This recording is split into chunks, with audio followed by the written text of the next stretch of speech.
हम गीता का अनुसरण क्यों कर रहे हैं? बस जीवन जीने की कला हमें अवगत हो जाए इसलिए। जीवन तो है, लेकिन जीवन जीने की कला नहीं है, मिसिंग है। और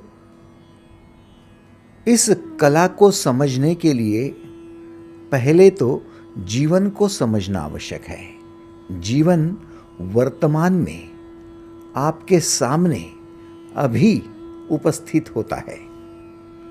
जीवन कभी अतीत में नहीं होता, न ही जीवन भविष्य में होता है।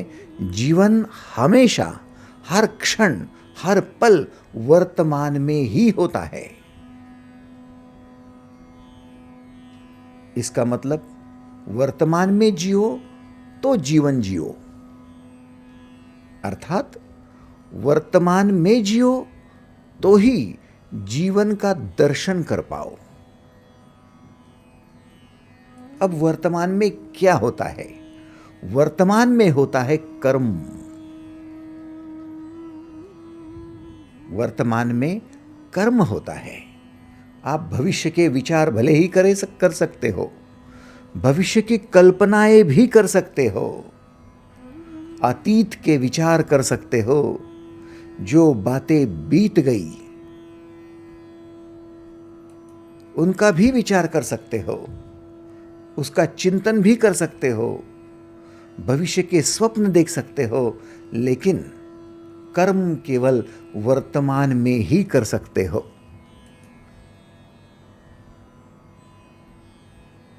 सोचो, एक ही ऐसी बात है जो वर्तमान में करने योग्य है और उसका नाम है कर्म।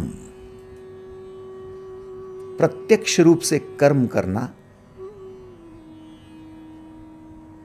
केवल वर्तमान में यदि संभव है तो जीवन का अर्थ केवल कर्म से हो, इसे समझना कोई मुश्किल नहीं है। जीवन वर्तमान में है और वर्तमान में केवल कर्म होते हैं। वो भविष्य में नहीं होते, अतीत में नहीं होते, वर्तमान के क्षण में होते हैं। इसलिए कर्म का संबंध जीवन से सबसे गहरा है। और ख्याल रखो, कर्म ही धर्म है या फिर कर्म अधर्म है। बिना कर्म के एक क्षण भी नहीं रह पाओगे। नहीं कश्चित क्षणमपि जातु तिष्ठत्य कर्मकृत कार्यते ह्यावशः कर्म सर्व प्रकृति जैर्गुणे। बिना कर्म के क्षण भर भी नहीं रह पाओगे, क्योंकि जीवन जी रहे हो। अब ये कर्म धर्म की ओर ले जा रहे हैं या फिर ये कर्म अधर्म की ओर ले जा रहे हैं, थोड़ा सोचो। कौन से कर्म है जो धर्म की ओर अर्थात शांति, प्रगति, विकास की ओर ले जा रहे हैं? क्योंकि धर्म का अर्थ है शांति, प्रगति, विकास। जियो और जीने दो खुशियों से, आनंद से। अब यदि धर्म की ओर चलना चाहते हो, शांति या प्रगति की ओर चलना चाहते हो, तो सबसे पहले आत्मनिरीक्षण करना पड़ेगा कि आप किस प्रकार की एक्शंस लेते हो, क्योंकि कर्म का मतलब है एक्शंस।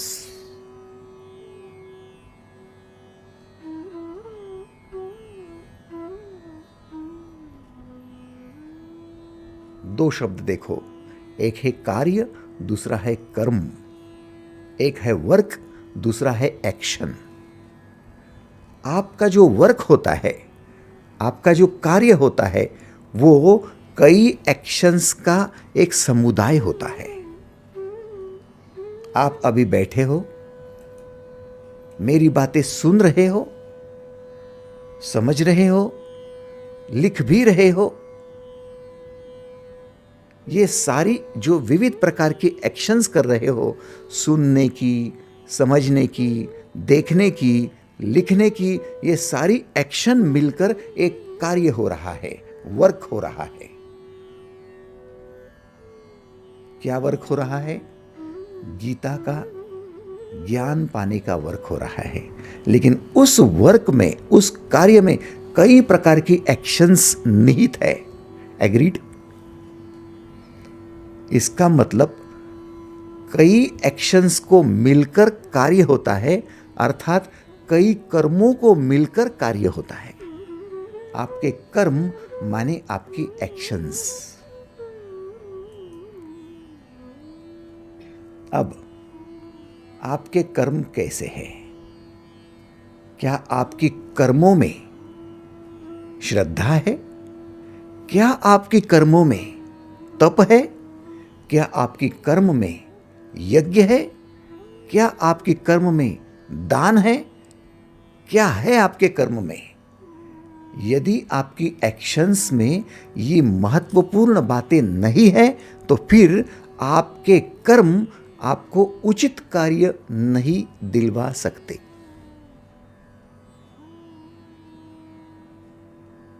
ध्यान कार्य की ओर देना एक स्थूल दृष्टि वाले आदमी का काम है। लोग कहते हैं अरे काम में ध्यान दो, अरे कार्य में ध्यान दो, आप वर्क की ओर ध्यान दो। लेकिन जो ज्ञानी होता है वो कहता है एक्शंस की ओर ध्यान दो, कर्म की ओर ध्यान दो। क्योंकि आप 10 विविध प्रकार की एक्शंस में से एक दो एक्शंस भी गलत करते हो, एक दो कर्म गलत कर लेते हो तो संपूर्ण कार्य बिगड़ जाता है। जैसे 100 लीटर दूध, लेकिन उसमें एक भी नमक का छोटा सा कण पड़ जाए, कंकर पड़ जाए तो वो दूध खराब हो जाएगा। ठीक उसी प्रकार से आपके कार्य में एक दो एक्शंस भी गलत हो जाती है तो वो एक्शंस की वजह से आपका कार्य फिसल जाएगा, खराब हो जाएगा। इसलिए ध्यान देना है एक्शंस की ओर, ध्यान देना है कर्म की ओर, कार्य अपने आप अच्छा हो जाएगा।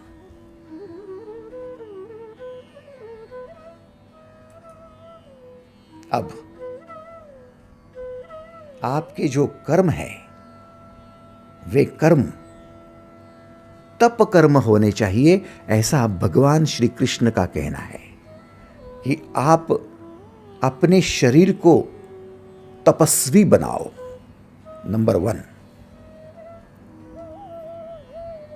केवल मनोकल्पित तप न करो। आपकी वो एक्शंस गलत है जो केवल घोर तप में तपते हैं, मनोकल्पित तप करते हैं, केवल शास्त्र रहित तप करते हैं, वे गलत एक्शंस करते हैं। अशास्त्र विहितम घोरम तप्यन्ते ये तपोजनाः दंभाहंकार संयुक्ता काम राग बलान्विता। गीता का ये 17वें अध्याय का 5वां श्लोक बता रहा है कि आप शास्त्र विधि रहित मनोकल्पित घोर तप करोगे तो अघोरी हो जाओगे। आप दंभ और अहंकार से युक्त हो जाओगे। आप काम और राग से युक्त हो जाओगे। ऐसी एक्शंस आपके लिए ठीक नहीं होगी। फिर एक्शंस कौन सी होनी चाहिए? आपकी एक्शन होनी चाहिए शरीर का तप, आपकी एक्शन होनी चाहिए वाणी का तप, और आपकी एक्शन होनी चाहिए मन का तप। कल आपने शरीर का तप देखा है। शरीर का तप क्या है? देवद्विज गुरु प्राज्ञ पूजनम शौचमार्जम ब्रह्मचर्यम हिंसा च शारीरम तपोच्यते। शरीर का तप क्या है? देवताओं का, द्विज माने ब्राह्मण जो अपनी निर्मिति कर चुके हैं, ज्ञानीजन तथा गुरुजनों का पूजन अर्थात उनको फॉलो करना, उनका संग करना, पवित्रता, सरलता, शुद्धता तथा अहिंसा और ब्रह्मचर्य का पालन करना, यह शरीर का तप होता है। अब भगवान श्री आगे दूसरा तप बता रहे हैं, वाणी का तप अर्थात अपनी वचनों का, अपनी बोलने का तप। क्या बोलने में भी तप होता है? यस, बोलने में भी तप होता है, क्योंकि बोलने में कई एक्शंस गलत हो जाती है।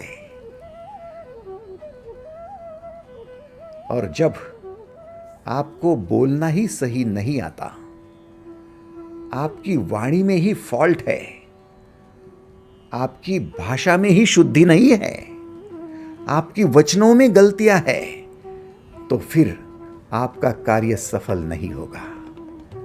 कार्य सफल नहीं होगा, नहीं आपके जीवन में शांति होगी, नहीं आपकी प्रगति होगी, नहीं विकास होगा। इसलिए वाणी का तप। क्या है तप? अनुद्वेग करम वाक्यम सत्यम प्रियहितम च यत स्वाध्यायाभ्यसनम चैव वाङ्मयम तप उच्यते। अर्जुन, वाणी का तप समझ लो। अनुद्वेग करम वाक्यम सत्यम प्रियहितम च यत, अर्थात जो दूसरों को उद्विग्नता नहीं देना, अनुद्वेग, दूसरों को घायल नहीं करेगा, दूसरों को विचलित नहीं करेगा, ऐसा ही वचन बोलो। ये तप है। ऐसा ही वचन बोलो जो दूसरों को कड़वा नहीं लगेगा, बुरा नहीं लगेगा, वो विचलित नहीं होगा, वो परेशान नहीं होगा। केवल उद्विग्न नहीं करना है, नहीं नहीं, वो वचन जो है वो उसके हित का भी हो, उसको प्रिय लगता हो। सत्यम प्रिय हितम च यत,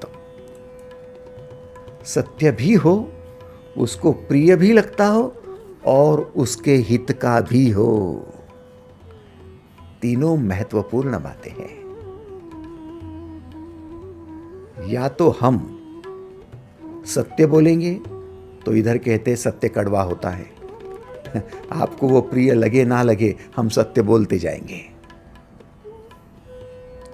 भाई सत्य तो आप बोल देंगे भले ही, लेकिन दूसरा जो विचलित हो जाएगा आपकी कड़वाहट की वजह से, उसका क्या? और किसी ने आपको हाथ उठाकर मार भी दिया तो भले भूल जाओगे, लेकिन किसी ने कड़वे शब्द क्या बोल दिए हैं और आपने ठान ली कि मेरा अपमान हुआ है, आपने ठान ली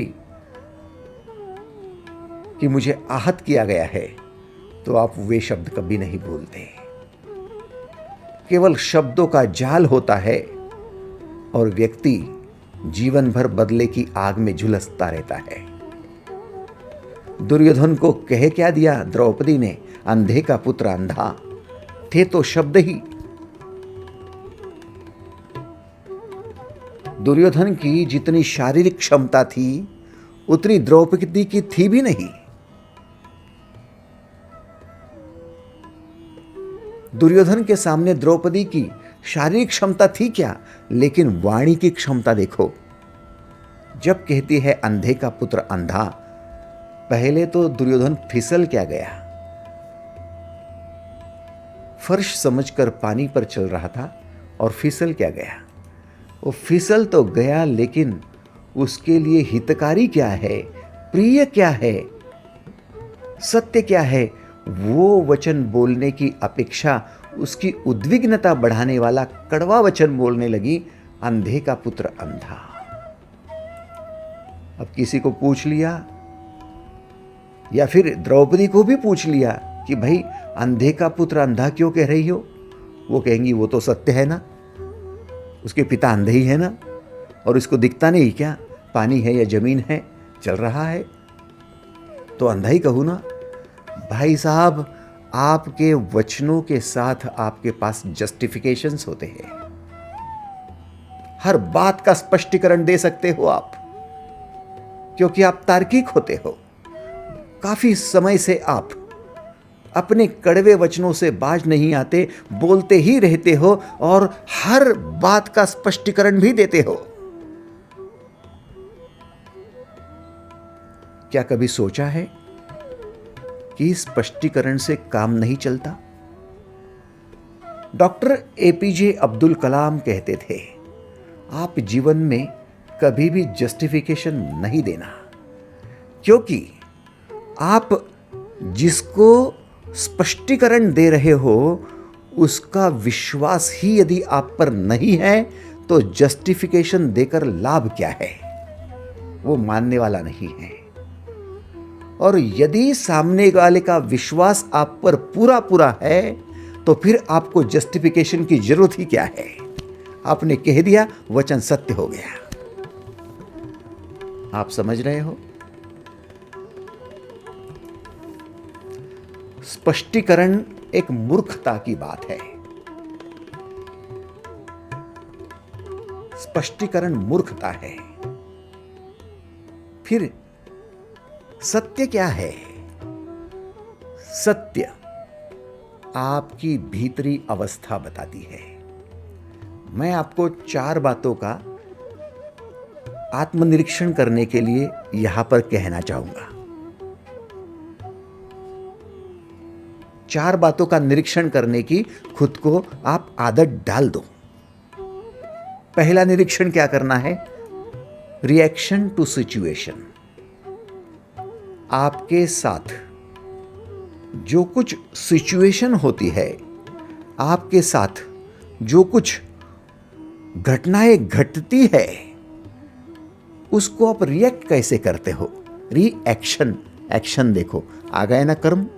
एक्शन माने कृति, माने कर्म। जब भी कोई सिचुएशन बनती है, आपकी फेवर में हो या आपके खिलाफ में हो, अगेंस्ट हो, जब भी कोई सिचुएशन बनती है तब आप रिएक्ट करते हो। क्यों करते हो? नहीं कश्चित क्षणमपि जातु तिष्ठत्य कर्म कृत। बिना कर्म के रह नहीं पाते हो तो कर्म हो ही जाता है। रिएक्शन। एक्शन किसकी थी? वातावरण की, आपके पड़ोसी की, आपके पास पड़ोस में जो पर्यावरण है, जो सिचुएशन, उसकी, परिस्थिति की। एक्शन उसकी थी, रिएक्शन आपकी हो गई। तो सबसे पहले आप ये चेक करो कि आपकी रिएक्शन क्या हो रही है। सिचुएशन के साथ जुड़ जाते हो और कोई आपको अपमानित कर देता है तो रिएक्शन क्या होती है? कोई भला बुरा कहता है तो रिएक्शन क्या होती है? कोई आपकी स्तुति करता है, सराहना करता है तो फिर रिएक्शन क्या होती है? कोई बढ़ चढ़कर बातें बता रहा है, कोई झूठ बोल रहा है, कोई आपको अगवा कर रहा है, सतर्क कर रहा है, आपकी रिएक्शन क्या होती है? सबसे पहले आप चेक करो आपकी रिएक्शन क्या है। नंबर 1। नंबर 2, रिएक्शन से भीतर घुसो, अपने अंदर में प्रवेश करो और फिर देखो रेजिस्टेंस ऑफ इमोशन। आपकी भावनाओं का रेजिस्टेंस क्या है? माने आपकी जो भावनाएं हैं वो किस प्रकार से रेजिस्ट कर रही है, किस प्रकार से संघर्ष कर रही है। जब किसी ने आपको कुछ कह दिया तो भीतर में क्रोध तो नहीं उमड़ पड़ रहा? आपकी भावनाओं को जांचो। आप भयभीत तो नहीं हो गए? ऐसा मत समझो कि कोई पहलवान सामने आएगा तो ही आप भयभीत हो जाएंगे। किसी ने आपको कुछ कह क्या दिया और आपकी इमोशन ने उधर, आपकी भावनाओं ने उधर जवाब देना शुरू कर दिया, आप भयभीत हो गए। मामूली से मामूली आदमी से भी आप भयभीत हो जाते हो, जिसकी ताकत नहीं उससे भी भयभीत होते हो, क्रोधित हो जाते हो, कंफ्यूज हो जाते हो। आपकी इमोशन को देखो, उसका रेजिस्टेंस क्या है, उसका संघर्ष क्या चल रहा है। संघर्ष कभी बाहर नहीं होता साहब, संघर्ष भीतर होता है। जब सिचुएशन को रिएक्शन देते हो तब भीतर संघर्ष चलता है।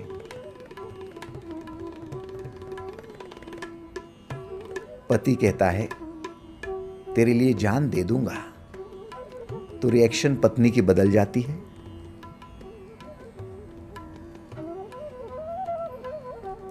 उसके भीतर जो रेजिस्टेंस होता है वो बदल जाता है, वो बड़ी खुश होती है।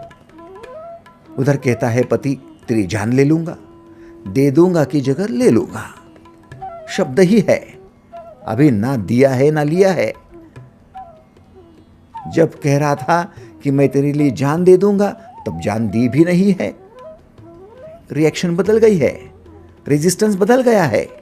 इधर कहता है कि तेरी जान ले लूंगा, तो रिएक्शन बदल रही है, रेजिस्टेंस बदल रहा है, भावनाएं बदल रही है। अब खुशी की जगह गुस्सा आ रहा है, अब भय लगने लगा है, अब संशय निर्माण होने लगा है, सचमुच जान तो नहीं ले लेगा। एग्रीड और नॉट, सोचो सोचो, थोड़ा देखो, इंट्रोस्पेक्ट करो। पहली बात है रिएक्शन टू सिचुएशन, दूसरी बात है रेजिस्टेंस टू इमोशन। दो बातें पक्की समझ में आई ना, तो फिर तीसरी बात समझ में आएगी कि रिस्पॉन्सिबल थॉट्स कौन से हैं, आपकी रिएक्शन के पीछे और आपके रेजिस्टेंस के पीछे कौन से थॉट्स रिस्पॉन्सिबल है, कौन से विचार उसके लिए जिम्मेदार है कि जो विचार आपको हिला रहे हैं, संघर्ष करने लगा रहे हैं, आपको रिएक्ट करने लगा रहे हैं। जब आपके विचार, समझ लो, जब आपके विचार बलवान होते हैं, तब आप रिएक्ट नहीं करते। चाहे सामने कुछ भी हो जाए, आप शांत रहते हो। चाहे किसी ने आपको चने के पेड़ पर चढ़ाने की कोशिश कर ली, फिर भी आप उत्तेजित नहीं होते हो, शांत रहते हो। क्यों? क्योंकि उसके पीछे जो रिस्पॉन्सिबल थॉट है वो इंपॉर्टेंट होता है, आपका वो विचार। लेकिन यदि गलत विचार है, जैसे एक विचार, मैं कमजोर हूं, मैं कमजोर हूं, ये गलत विचार यदि भीतर आता है तो आपका रेजिस्टेंस बढ़ जाता है, आपकी रिएक्शन बढ़ जाती है। आपने देखा, कभी भी जो कमजोर होते हैं वो ज्यादा चंचल हो जाते हैं।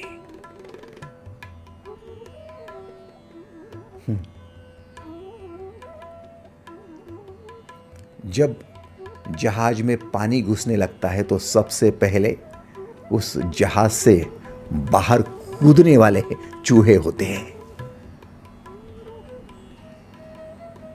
समझ लीजिए, इस बात को कभी टालना नहीं।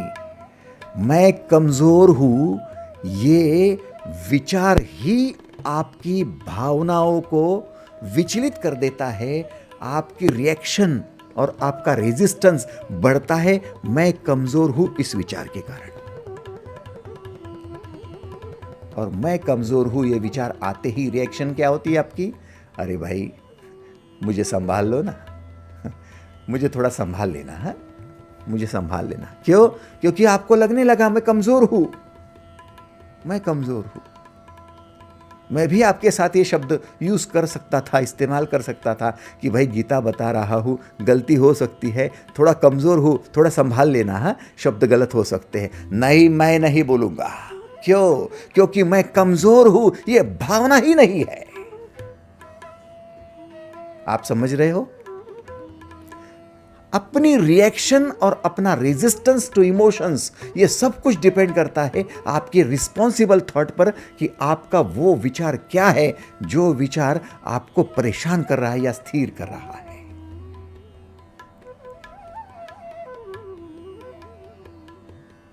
भाई साहब, ये क्या बात हो गई? तो मैं कमजोर नहीं हूं?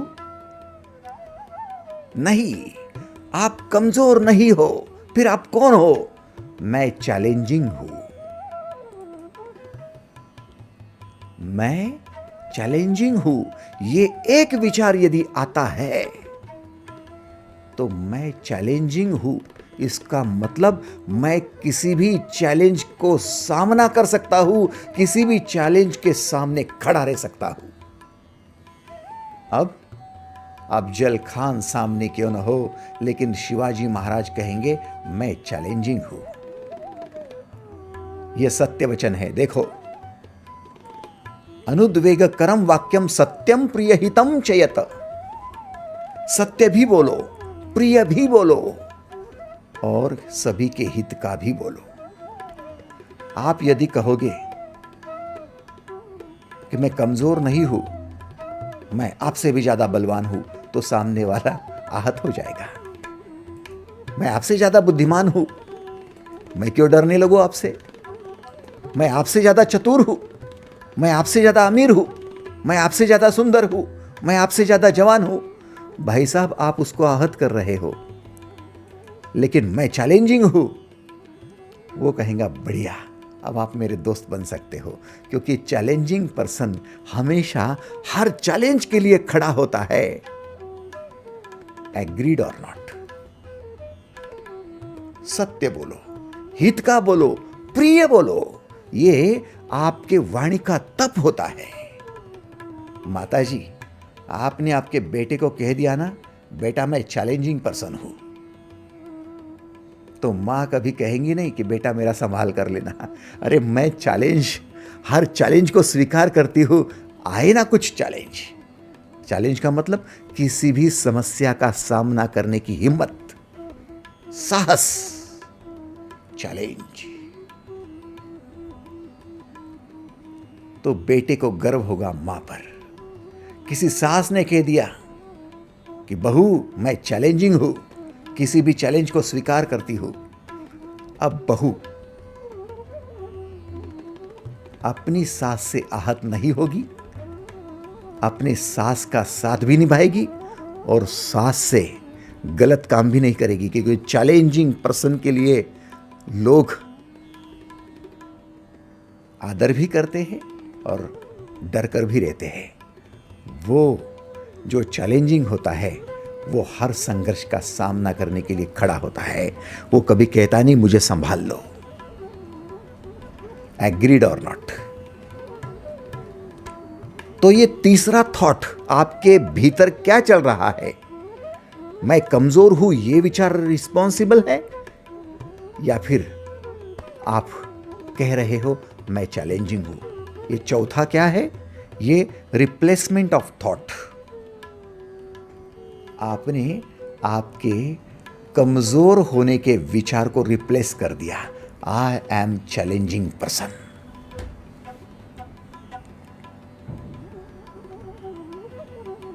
अर्जुन जिसके सामने समस्या खड़ी थी, युद्ध की भूमि में कुछ रिश्तेदार थे, कुछ योद्धा थे। चैलेंज था कि अब इन सब के सामने मोहित होकर, शोकमग्न रहकर परेशान होता है, रेजिस्टेंस बढ़ता है, क्रोध या भय बढ़ता है, और रिएक्ट किस प्रकार से करता है, या फिर मैं चैलेंजिंग पर्सन हूं कहकर धर्म युद्ध कर कर जीवित जगत में शांति लाना चाहता है। था तो योद्धा, लेकिन मैं कमजोर पड़ गया हूं ऐसा कहकर धनुष्य को रथ के नीचे रखकर, रथ में रखकर पिछवाड़े में जाकर बैठा। रथ के पिछवाड़े। सोचो, आप बैकफुट पर कब जाते हो? रिस्पॉन्सिबल थॉट को चेक करो। मैं कमजोर हूं ऐसा सोचते हो तब बैकफुट पर जाते हो। ऐसा न सोचो कि आपने बोलकर दिखाया कि मैं कमजोर हूं। आपने नहीं भी बोला और खुद से भी बोला तो आपकी वाणी हो गई। आप समझ रहे हो? आप दूसरे से बोलते हो, वो आपके वचन है, वो आपकी वाणी है, वो आपके शब्द है, और आप खुद से बोलते हो, वो क्या है? वो क्या है? बोलना तो बोलना है भाई साहब। दूसरे से बोलो या खुद से बोलो, बोल तो वही रहे हो। इसलिए आपके वाणी का तप करो। और सबसे एक महत्वपूर्ण बात बताता हूं, 100 बात की एक बात बताता हूं, दूसरे से जितना बोलते हो उससे ज्यादा खुद के साथ बोलते हो। कितने लोगों को मान्य है, स्वीकार है? हाथ ऊपर करें। थैंक यू, धन्यवाद धन्यवाद। दिन भर में जितना दूसरों से बोलते हो उससे ज्यादा खुद से बोलते रहते हो, इसलिए कम से कम खुद से सत्य बोलो। खुद के प्रिय लगे ऐसे बोलो, खुद के हित का हो ऐसे ही बोलो। मैं कमजोर हूं, इससे प्रिय लगता है क्या खुद को? हाँ, बोलो तो। ये सत्य है क्या? मैं कमजोर हूं? क्या सत्य है? क्या सत्य है? आपने कैसा सोच लिया कि बहुत बड़ा कल्प वृक्ष है और वही ताकतवान है और छोटा सा घास फूस का पत्ता है वो ताकतवान नहीं है? आने दो तूफान, घास फूस का पत्ता फिर तूफान में जैसे ही वो तूफान चला जाता है तो सीधा खड़ा हो जाता है, संघर्ष करता है, चैलेंजिंग है, चैलेंजिंग है। सोचो, आप सत्य भी नहीं बोलते हो खुद के साथ, प्रिय भी नहीं बोलते हो और हित का भी नहीं बोलते हो। मैं कमजोर हूं, कमजोर हूं, कमजोर हूं कहते रहते हो, कहते रहते हो। गलत है। अनुद्वेग करम वाक्यम सत्यम प्रिय हितम चयत। खुद के साथ हो या दूसरों के साथ हो, उद्विग्नता ना बढ़े ऐसे ही वचन बोलो, विचलित ना हो ऐसे ही वचन बोलो। भाई साहब, क्या फर्क पड़ जाता है? फर्क क्या पड़ता है? फर्क ये पड़ता है कि आप जो बोलते हो वो आपका आधार वाक्य बन जाता है। आधार वाक्य क्या है? आधार वाक्य का मतलब है उस वाक्य के आधार पर आप सोचना भी शुरू कर देते हो, कल्पना करना शुरू कर देते हो, बोलना शुरू कर देते हो। आधार वाक्य। यदि आपने कह दिया जीवन नरक की खान है, जीवन नरकमय है, तो यह बन गया आधार वाक्य और आपके दिलो दिमाग पर छा जाएगा जीवन नरकमय है, जीवन नरकमय है।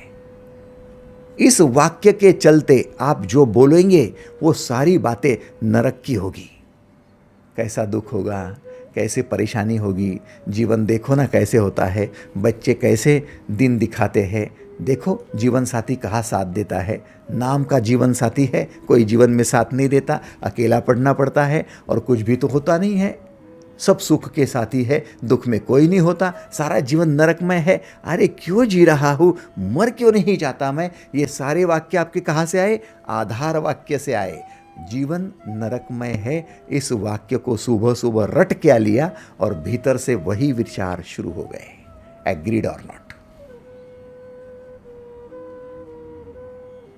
कभी सोचा है कि आपने एक वाक्य गलत क्या बोल दिया और उधर श्रृंखला ही निर्माण हो गई? क्या मिला आपको? क्या मिला? यदि जीवन नरकमय है ऐसा सोचते हो तो सीरियल जब देखने जाओगे ना, टीवी खोलोगे तो चैनल की रिमोट आपके हाथ में है। जहां जहां नरक की बातें हो रही है, दुख की बातें हो रही है, परेशानी पीड़ा और षड्यंत्र की बातें हो रही है, वही सीरियल देखना पसंद करोगे। क्योंकि आधार वाक्य जो बन गया उसे कहते स्वाध्याय। अपना अध्याय क्या चल रहा है? स्वाध्याय अभ्यसनम चैव वांग्मयम तप उच्यते। तेरा क्या स्वाध्याय चल रहा, अध्याय क्या चल रहा तेरा? बता अर्जुन, तूने कौन से आधार वाक्यों को पकड़ लिया है? जीवन नरकमय है तो दुख की बातें बोलेगा, दुख की बातें देखेगा, दुख भरी बातें सुनाएगा, सुनेगा और देखेगा। हो गई ना गलती? लेकिन वहीं पर आपने जीवन उत्सव है इस छोटे से वाक्य को बोलना शुरू कर दिया। तो उत्सव कैसे है, इसको सिद्ध करने के लिए आप उत्सव प्रिय बन जाओगे। उत्सव से भरे लोगों में मिलना जुलना पसंद करोगे, उत्सव से भरे वातावरण में जाना पसंद करोगे। उत्सव दर्शाने वाले ही सीरियल देखेंगे, मूवीज देखेंगे, न्यूज़पेपर भी जब पढ़ेंगे तब उत्सव कहाँ कहाँ हो रहा है वहाँ ध्यान जाएगा। अन्यथा जीवन नरकमय है इस आधार वाक्य को रटने लगे तो फिर कहाँ बलात्कार हो रहा है, कहाँ चोरी हो रही, कहाँ डकैती हो रही है, कहाँ लूटपाट हो रही है, बस वही न्यूज़ देखना पसंद करोगे। वाणी का तप है। आपने एक वाक्य को आधार क्या बना लिया था और आपकी नजर ही बदल गई। दुनिया धोखेबाज है। एक वाक्य क्या मुंह से निकाल दिया और सब धोखा धोखा धोखा दिखने लगा। धोखाधड़ी वाले लोगों में आप जाना पसंद भी करोगे और धोखे वाले लोगों के बारे में भर भर के बोलना भी पसंद करोगे। देखो इसने धोखा दिया, देखो उसने दिया। आपको नहीं दिया है, दूसरे थर्ड पार्टी को दिया है, लेकिन बोलना तो आपको है ना। हाँ, नमक मिर्च लगा के बोलना है। कैसे धोखा दिया, देखो दुनिया क्या होती है, देखो वो पत्नी कैसी करती है, देखो वो पति क्या करता है। वो आपका पति कहता है भाई मैं तो नहीं कर रहा हूं ना। अरे क्या भरोसा, उसने भी तो बाद में ही किया, 10 साल के बाद में। आपका क्या भरोसा, आप 12 साल के बाद कर लेंगे, आप तो उससे ज्यादा एक्सपीरियंस्ड हो। ये आपके वाणी का तप है। सोचो सोचो, हम कहाँ जा रहे हैं। स्वाध्यायाभ्यसनम चैव वाङ्मयम तप उच्यते। आपके जीवन में स्वाध्याय होना चाहिए। स्वाध्याय क्या है? स्व का अध्याय। स्व का अध्याय क्या है? स्व को पहचानो, मैं कौन हूं। क्या मैं शरीर का चोला हूं? क्या मैं हाड़ मांस की पुतली हूं? या फिर वो मेरे साधन है? हाँ भाई, वो तो मेरे साधन है। जैसे कार का ड्राइवर होता है और कार उसका साधन होता है, वैसे मैं तो भीतर ड्राइवर हूं। मैं आत्मा हूं। परमात्मा के मिलन से मैं तृप्त हो सकता हूं।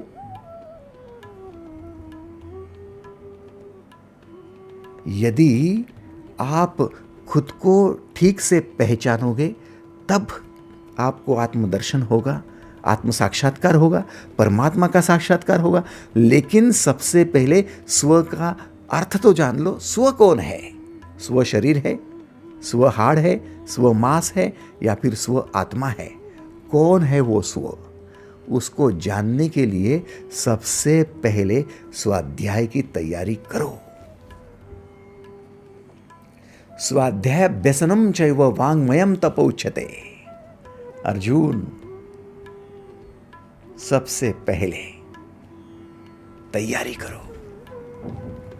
भाई साहब, एक बात मैं आपसे आज बहुत क्लियर कहना चाहता हूं। आपकी एक्शंस 2 प्रकार की होगी। समस्त जीवन में आप देखेंगे तो 2 प्रकार की एक्शन है। पहली एक्शन है मैकेनिकल एक्शन, दूसरी है चैलेंजिंग एक्शन।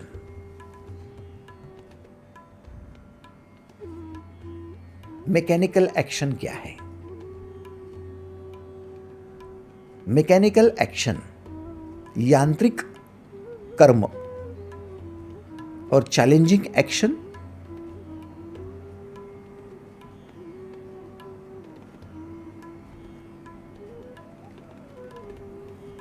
आप जब मैकेनिकल एक्शन को ही स्वीकार करते हो तब जीवन को केवल मेंटेन कर पाते हो, क्योंकि आपका मैकेनिज्म जस्ट फॉर मेंटेनेंस है। आपके हृदय की धड़कन जो चल रही है ना, वो आपके शरीर को मेंटेन करने के लिए है। आपके अन्न का पाचन हो रहा है ना, वो शरीर को मेंटेन करने के लिए है। आपकी जो फेफड़ों में श्वास आ रही है, श्वास बाहर जा रही है, आपका श्वसन चल रहा है, वो बॉडी को मेंटेन करने के लिए है। मैकेनिकल एक्शंस है सब। देखो, आप चलते हो, बस जीवन को मेंटेन कर रहे हो। हाथ से काम करते हो, जीवन को मेंटेन कर रहे हो। आप भोजन करते हो, मेंटेन हो रहा है। आंखों से देखते हो, मेंटेन हो रहा है। आपके सारे जितने भी फिजिकल कर्म है, एक्शंस है, ये सारे मेंटेन कर रहे हैं। आपको अपना जीवन यापन करने के लिए आपको यांत्रिक कर्म दे रहे हैं। एक रास्ते पर जो भिखारी होता है, उसके भी पैर चलते हैं, उसके भी हाथ चलते हैं, उसकी आंखें भी देखती है, उसके कान भी सुनते हैं, उसका मुख भी बोलता है, उसका हृदय चलता है। भिखारी क्यों ना हो, उसके फेफड़े काम करते हैं, उसका पचन संस्था काम करते हैं, लीवर काम करता है, किडनी काम करती है, मैकेनिकल वर्क है। एक सम्राट होता है, उसके भी फेफड़े काम कर रहे हैं, उसका भी हृदय काम कर रहा है, हाथ पैर काम कर रहे हैं, आंखें काम कर रही, मैकेनिकल एक्शन दोनों की हो रही। फिर एक सम्राट क्यों है और दूसरा भिखारी क्यों है? क्योंकि भिखारी के पास चैलेंजिंग एक्शन की कमी है, मिसिंग है, और सम्राट के पास चैलेंजिंग एक्शन मौजूद है, मौजूद है। चैलेंजिंग एक्शन, हर प्रकार की परिस्थिति का सामना करने की तैयारी है मेरी।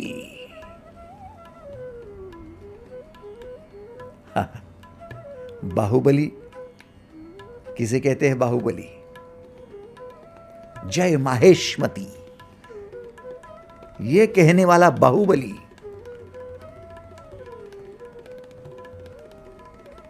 मृत्यु से लड़ने जा रहा है, मां और मातृभूमि का ऋण चुकाने जा रहा है। एक्शंस तो उसके पास है, लेकिन कौन से एक्शन है? चैलेंजिंग एक्शन है।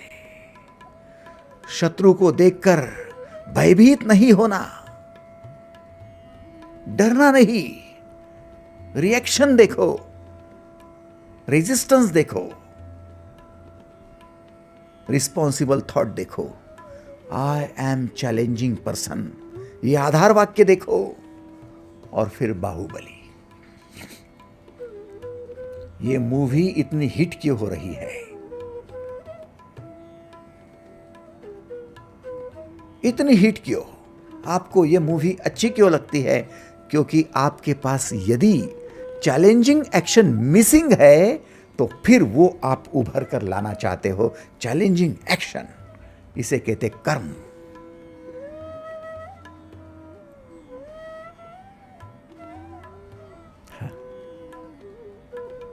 थोड़ा सोचो, यदि चैलेंजिंग एक्शन,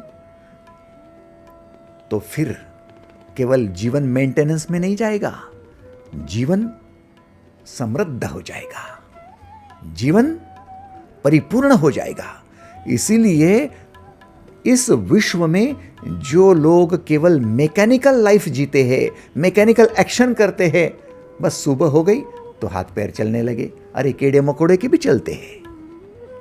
सुबह हो गई तो आंखों से देखने लगे, अरे कीड़े मकोड़े भी देखते हैं, वो भी सुनते हैं, वो भी सूंघते हैं, उनका भी हृदय चलता है। आप मैकेनिकल वर्क कर रहे हो भेड़ बकरी की जैसे, तो फिर किया क्या है? लेकिन मैं चैलेंजिंग हूं, कुछ करके दिखाऊंगा, कुछ क्रिएट करूंगा, सामना करूंगा, कुछ कंस्ट्रक्ट करूंगा, कुछ जोड़ूंगा, कुछ निर्माण करूंगा।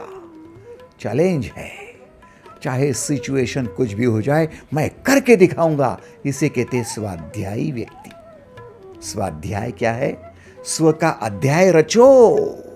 शिवाजी महाराज ने अपना अध्याय निर्माण किया, स्वाध्यायी थे। आपको लगा होगा स्वाध्याय परिवार में गए, आपको लगा कि मैं, गुरुजी ने कहा इसलिए स्वाध्याय करने लगा, मैं तो बड़े बड़े ग्रंथ पढ़ता हूं। कोई स्वाध्याय नहीं है। स्व का अध्याय रचना, स्व के जीवन की रचना करना, स्व का जीवन उद्धार करना, यह है स्वाध्याय। स्वाध्यायाभ्यसनम चैव वाङ्मयम तपोच्यते।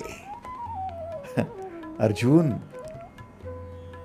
तुझे अपने स्व का अध्याय जिससे रचा जाएगा, स्व का कीर्तिमान होना, स्व का मजबूत होना, स्व का विस्तार करना, स्व की प्रगति करना और स्व को मुक्त करना, आकाश के भांति मुक्त हो जाना, ये तेरा कर्तव्य है और यही तेरा कर्म है और यही तेरा धर्म है।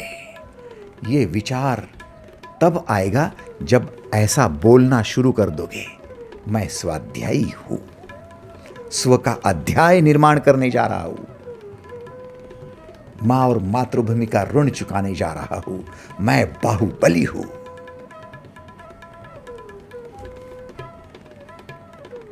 I am challenging person. क्या ये वाक्य आपके मुख से निकलना आवश्यक नहीं है? क्या ये वाणी किसी को आहत करेगी? मैं कह रहा हूं आपसे, जितने लोग इस सेशन में जुड़े हैं उन सब से कह रहा हूं, मैं चैलेंजिंग पर्सन हूं। इससे कौन आहत हो रहा है बोलो तो? किसको अप्रिय लग रहा है बोलो तो? उल्टे आप बोलेंगे, भाई अच्छी बात है, आप चैलेंजिंग हो तो आपका साथ देना हमें अच्छा लगेगा, आपको साथ में लेना हमें बहुत अच्छा लगेगा। ऐसे ही तो लोग चाहिए जो चैलेंजिंग है। लेकिन मैं कह दूं मैं कमजोर हूं, आप कहेंगे रहो पीछे, मेरे साथ मत आना, मुझे कमजोर मत बना देना। एग्रीड और नॉट? कमजोर मां किसी को नहीं चाहिए, कमजोर पिता नहीं चाहिए, कमजोर भाई, कमजोर बहन, कमजोर पति या कमजोर पत्नी या कमजोर बच्चे किसी को नहीं चाहिए। तो फिर क्या चाहिए? चैलेंजिंग पर्सन चाहिए। इसलिए आप मैकेनिकल पर्सन ना रहो, यांत्रिक जीवन ना जियो, चैलेंजिंग लाइफ जियो। गर्व से कहना मैं चैलेंजिंग पर्सन हूं, हिम्मत से कहना, ताकत लगाकर कहना, आधार वाक्य अपने भीतर प्रोग्राम कर लेना, दिन में 2 बार नहीं 10 बार कहना, खुद से कम खुद से हजारों बार कहना, आई एम चैलेंजिंग पर्सन। हर समस्या के लिए तैयार हूं, संघर्ष के लिए तैयार हूं, परेशानी का सामना करने के लिए तैयार हूं, हर विपरीतता को, प्रतिकूलता को सामने से जाकर डटकर लड़ने के लिए तैयार हूं। I am challenging person. कितने लोग इस स्वाध्यायी वाक्य को, जिसे वाङ्मय निर्माण होगा, अपने खुद का एक काव्य, जीवन का काव्य निर्माण होगा, कितने लोग तैयार है वाणी का इस तप करने के लिए, खुद को तपाने के लिए? वे हाथ ऊपर करें। थैंक यू, धन्यवाद, thank you, thank you, thank you. बहुत बहुत बड़ी क्रांति है, अपने आप में क्रांति है ये। भाई क्या क्रांति हो जाएगी? हमने कहा हम चैलेंजिंग पर्सन है, तो हो क्या जाएगा? आप जब भी चैलेंजिंग पर्सन बन जाते हो तो सबसे पहले जिक्र होता है आपकी स्ट्रेंथ का, क्योंकि आपकी शक्ति का प्रदर्शन वहीं पर होता है जहां पर आप चैलेंज स्वीकार करते हो, वरना शक्ति होकर भी स्विच ऑफ रहता है। आपकी छत पर जो बल्ब लगी है ना, उसका स्विच ऑफ है ना, तो शक्ति है भी या शक्ति नहीं भी, क्या फर्क पड़ रहा है? क्या फर्क पड़ रहा है? लेकिन जैसे स्विच ऑन हो जाता है और बल्ब चमकने लगता है, उजाला भर देता है, तब पता चलता है शक्ति क्या है, स्ट्रेंथ क्या है, उस बल्ब की स्ट्रेंथ क्या है, उस फैन की स्ट्रेंथ क्या है, उस कूलर की, गीजर की, हीटर की, एसी की स्ट्रेंथ क्या है। स्ट्रेंथ तो तब पता चले जब उसके साथ चैलेंज हो। बहुत गर्मी है और एसी के सामने चैलेंज है, ठंडा करके दिखाओ, ये उसकी स्ट्रेंथ है। एग्रीड और नॉट? जब आप चैलेंजिंग पर्सन बन जाओगे तो सबसे पहले दर्शन होगा, प्रदर्शन होगा, अभिव्यक्ति होगी आपके स्ट्रेंथ की, कि आपकी ताकत क्या है। क्या ताकत है? पहले हिम्मत, फिर ताकत। हमारी तो हिम्मत ही जवाब दे जाती है। हिम्मत क्या है? मैं चैलेंजिंग पर्सन हूं कहना, और हिम्मत कहाँ खो देते हैं? मैं कमजोर हूं कहना। वाणी का तब है सत्य बोलो, प्रिय बोलो, हित का बोलो, स्वाध्याय वाला बोलो, वांग्मय बना सके, खुद का एक अध्याय बना सके, ऐसा बोलो। क्या भगवान श्री कृष्ण है और क्या उनकी लीला है।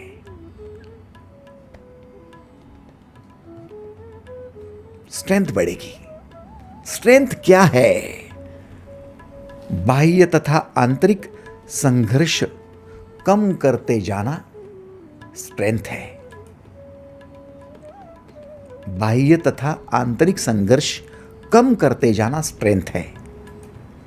जब आप कह देते हो मैं कमजोर हूं, तो बाहर का संघर्ष बढ़ने लगता है, क्योंकि कमजोर को खाने के लिए, कमजोर को दबाने के लिए 4 लोग आ जाएंगे। यस और नो? कमजोर को दबाने के लिए, कमजोर को खाने के लिए, भेड़ बकरियों को चबाने के लिए सब आ जाएंगे। लेकिन वहां शेर खड़ा हो तो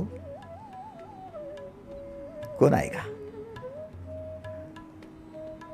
कमजोर जिसका संघर्ष बढ़ जाता है, बाह्य हो या भीतर हो।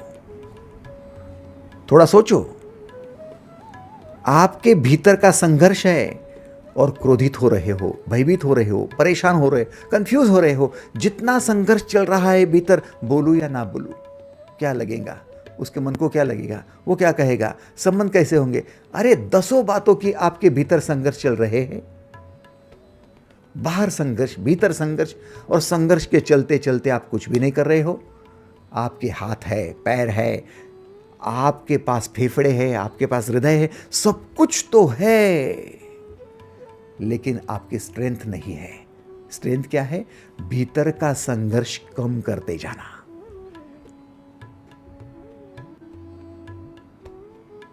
चैलेंजिंग बनाओ, संघर्ष कम हो जाएगा।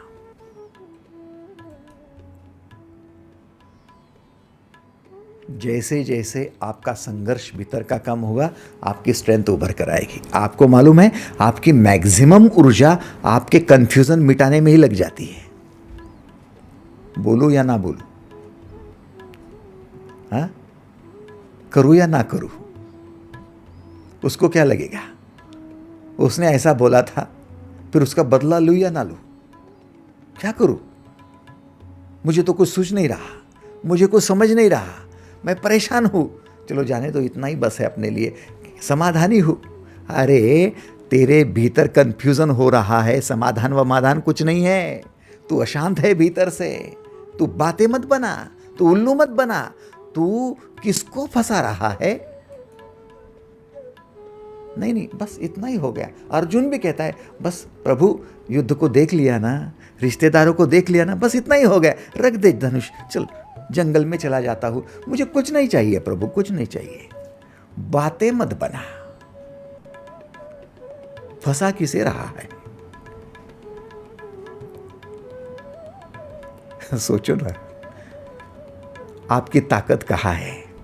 ये कंफ्यूजन मिटाने में लगती है, लेकिन भीतर का कंफ्यूजन ही चला गया और मैं चैलेंजिंग पर्सन हूँ, हर चैलेंज के लिए खड़ा हूँ, ऐसा बोलने लगे तो आपकी शक्ति, आपकी ऊर्जा जिस कंफ्यूजन में, जिस भय को, जिस क्रोध को मिटाने के लिए लग रही है, वो सारी की सारी बाहर आएगी और प्रतिकूलता को मिटाने के लिए ताकत बनकर उभरेगी। आपकी स्ट्रेंथ है। अब क्या हो गया, उम्र तो 50 की हो गई, 55 की हो गई, अब तो शरीर भी 70 किलो का हो गया, 80 किलो का हो गया, और कोई पूछता है कि कितना वजन हो गया, तो मुझे बताना अच्छा नहीं लगता। प्लीज वो मत पूछो ना, वो मत पूछो। क्यों दीदी क्या हो रहा है? नहीं नहीं, वो वजन और उम्र दोनों मत पूछो। सब दीदी हंस रही है, जिनको पता है कि हमारे शरीर में फैट कितना बढ़ गया है। मैकेनिकल वर्क है ना, बस। नहीं नहीं, थोड़ा तो करती हो ना, दिन भर काम भी तो बने रहते हैं, व्यायाम करने के लिए समय कहाँ है? लेकिन यदि दीदी सोच ले कि मैं चैलेंजिंग पर्सन हूँ, सुबह उठी तो मुझे तो भागना है, मुझे तो रनिंग करना है, मुझे तो जॉगिंग करना है, मुझे तो जिम जाना है, आहा, अब सब लोग थोड़ी जाते हैं, बाकी लोग चैलेंजिंग थोड़ी है, मैकेनिकल है, लेकिन जो चैलेंजिंग पर्सन है उनकी स्ट्रेंथ बढ़ती दिख रही है। जिम में जाओ, बढ़ती जा रही है। हालांकि वो तो यूज कर रहे हैं शरीर को, आपको तो लगेगा कि रेस्ट भी नहीं है, फिर भी उनकी स्ट्रेंथ बढ़ रही है। रेस्ट से स्ट्रेंथ बढ़ रही नहीं, रिकवरी से स्ट्रेंथ बढ़ती है।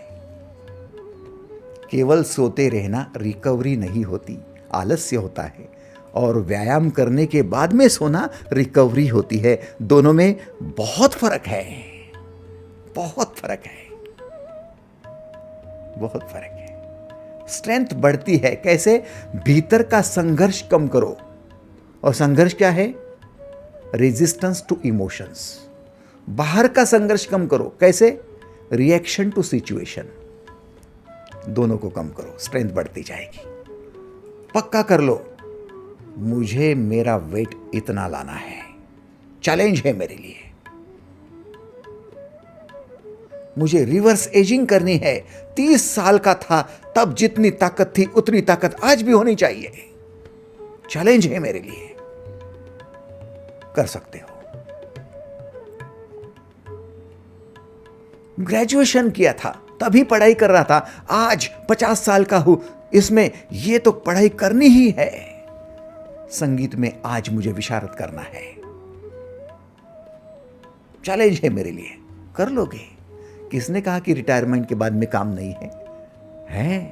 आप चैलेंजिंग हो तो 10 दिख जाएंगे, आप यदि मैकेनिकल हो तो कुछ भी नहीं दिखेगा। स्ट्रेंथ कैसे बढ़ेगी? स्ट्रेंथ बढ़ेगी भीतर और बाहर का रेजिस्टेंस कम करने से। कितने लोगों को यह स्वीकार है? वे अनुमति दे सकते हैं प्लीज? थैंक यू, धन्यवाद। आप रेजिस्टेंस और रिएक्शन की जगह अपनी चैलेंज को बढ़ाओ।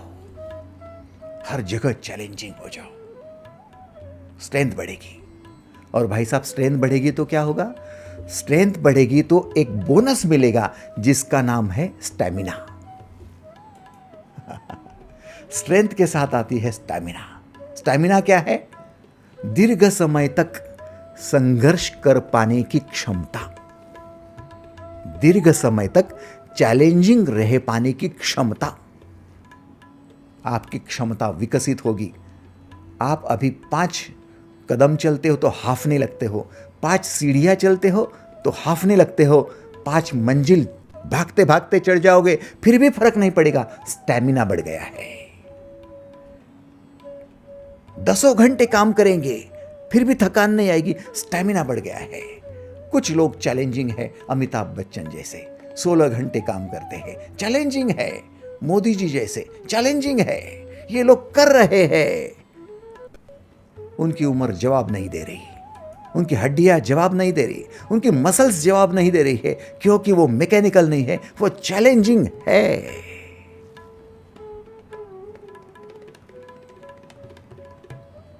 स्ट्रेंथ बढ़ेगी, स्टैमिना बढ़ेगा। केवल एक वचन, स्वाध्याय का वचन खुद के साथ जोड़ दो, आई एम चैलेंजिंग पर्सन। तैयार हो?